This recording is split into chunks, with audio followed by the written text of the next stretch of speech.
Hi, we're going to talk about adjusting your irrigation timer. Okay, this is the RD600 Irritrol. I'm going to go a little fast, so we got limited time here.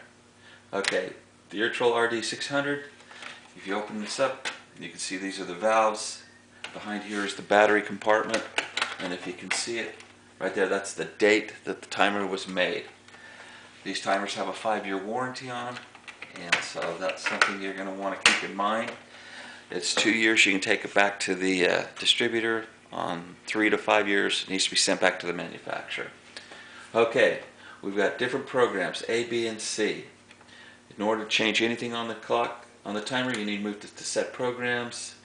And this, because the time works on all of them, you just move the current time, plus and minus, and that moves the current time. Right now it's 9:23 a.m.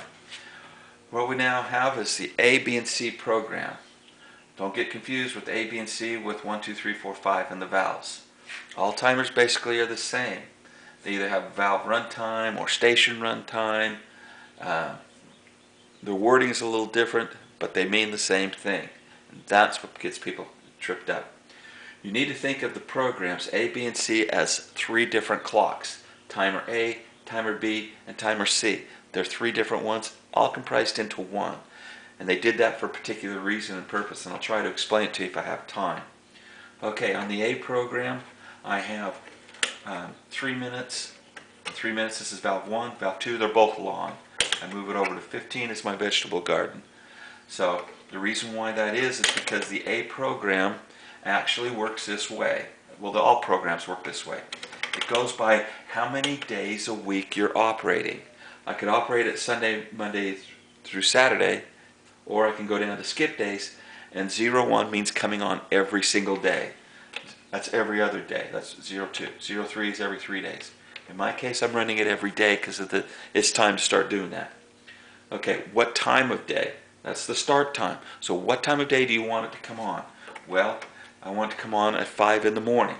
So what happens is that the A program, which is running my lawn and my vegetable garden, comes on every day, and it's coming on at 5 in the morning. Now I can have it come on 3 times, 2 more times in a day, just by turning this to start time and pushing the plus button. That's 5:55, that's PM, and 6 PM. And I can do it even a 3rd time, just by moving it over. So that means it would run 3 times in a 24-hour period. And that's just the A program, or A timer, timer A. So let's go back. So now, if I want to know what's going on with the timer B, which is the next timer in my case, like I said, we're talking 3 different ones into one. That comes on every 8 days. Now, it comes on at 6:30 in the morning, and it happens to run my trees. And so, in doing that, I move it over to number 3, because that's the one that has the minutes on it. So for 40 minutes every 8 days is when it comes on. And then the C program, that happens to be my shrubs. And that's coming on, it comes on every 4 days. And today, if I want to know what day it is, today's number 2 out of 4. And that means it won't come on for another 2 more days. And then it will come on. And it happens to be my shrubs coming on for 30 minutes. And it's coming on at 8 in the morning.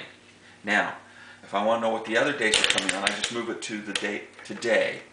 So today, so on the B program, it's day 4. So my trees won't come on for another 4 more days. And being A is the everyday program, it'll come on tomorrow because that's what I set it for. That's it. If you want it to come on like Sunday, Monday, and Tuesday, you just need to move it over here and push the on.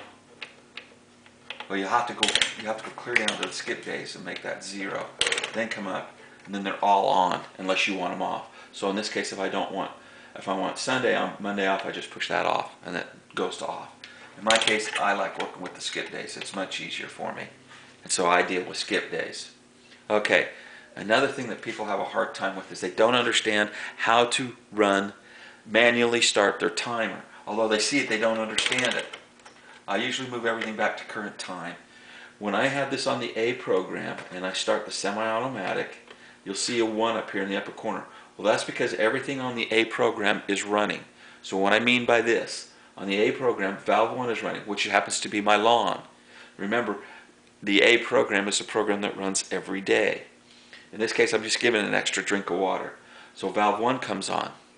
As soon as that's done, in 3 minutes, valve 2 will come on. As soon as that's done, then valve 5 will come on for 15, which is my vegetable garden. And then that's it. It'll shut off, and it's supposed to come on tomorrow morning, and it will. So this is just like if you want to give it a one-time drink, you can do it that way. I'm going to turn it off because I don't need to water it again. Okay, if I want to do the B program, it's anything on the B program. In my case, it's going to be the trees. I just push that. Now they're getting a one-time drink. Doing it's fine. And that'll be fine. Now it's not supposed to come on for another 4 days. It'll go through it because I've got it scheduled for 40 minutes. It's going to do 40 minutes and then it will be done. And that's it. I will turn that off. Okay, that's pretty simple and easy. What I like about this timer that no other timer I know of allows you to do is check your emitters the way, instead of coming back each time to the timer. So let's suppose I wanted to check the emitters on the trees, shrubs, and my vegetable garden. Okay, so that happens to be 3, 4, and 5. In my case, I move this over to run manual, and I'm on number 3. Push plus minutes, we'll just say 6 minutes. Okay, now that's running. Move it to 4. We'll go 7. Doesn't really matter. 6. There. If you can see in here, 3, 4, and 5 are up here in the screen. This means what valves are running. M means manual 0, 6. It happens to be on number 5, so what it's telling me is valve 5 is manual starting and it's 0, 6. This tells me that it's running when it's up in the screen.